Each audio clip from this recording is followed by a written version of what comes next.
Unit 4, Reading 2, page 57. Immunization against diseases of public health importance. The benefits of immunization. Vaccines, which protect against disease by assuring immunity, are widely and routinely given around the world. This practice is based on the idea that it is better to keep people from falling ill than to focus only on helping them recover once they are ill. Suffering, disability, and death are avoided. Immunization is thought to prevent 2 to 3 million childhood deaths each year. In addition, infection is reduced, strain on healthcare systems is eased, and money is frequently saved that can be used for other health services. Immunization is a proven tool for controlling and even eradicating disease. An immunization campaign carried out by the World Health Organization, WHO, from 1967 to 1977 eradicated the natural occurrence of smallpox. When the program began, the disease still threatened 60% of the world's population and killed every fourth victim.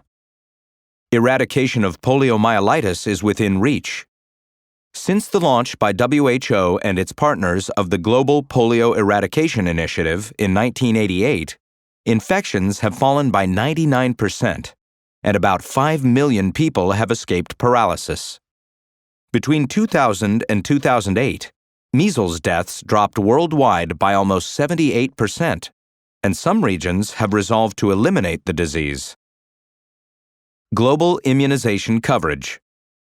Coverage has greatly increased since WHO's expanded program on immunization began in 1974, and the results are encouraging. Table 1. In 2009, global DTP3, 3 doses of the diphtheria tetanus pertussis combination vaccine, coverage was 82%, up from 20% in 1980. However, millions of children worldwide were not reached by DTP3 in 2009, including many in South Asia and Sub-Saharan Africa.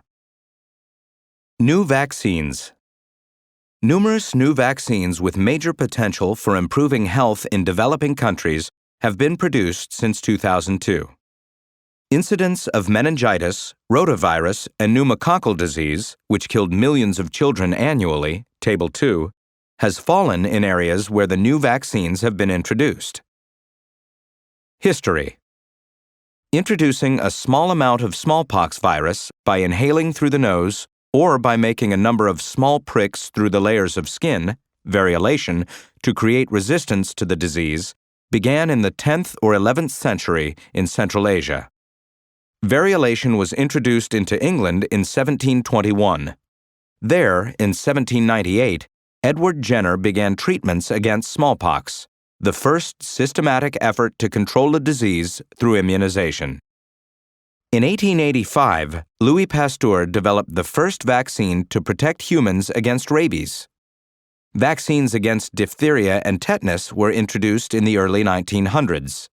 The Calmette-Guerin vaccine against tuberculosis in 1927, the Salk polio vaccine in 1955, and vaccines against measles and mumps in the 1960s. How vaccines work. Vaccines typically provide the immune system with harmless copies of an antigen, a portion of the surface of a bacterium or virus that the immune system recognizes as foreign. A vaccine may also provide a non-active version of a toxin, a poison produced by a bacterium, so that the body can create a defense against it. Once an antigen is noticed by the immune system, white blood cells called B lymphocytes create a protein called an antibody that is designed to attach to that antigen. Many copies of this antibody are produced. If a true infection of the same disease occurs, still more antibodies are created, and as they attach to their targets, they may block the activity of the virus or bacterial strain directly, thus fighting infection.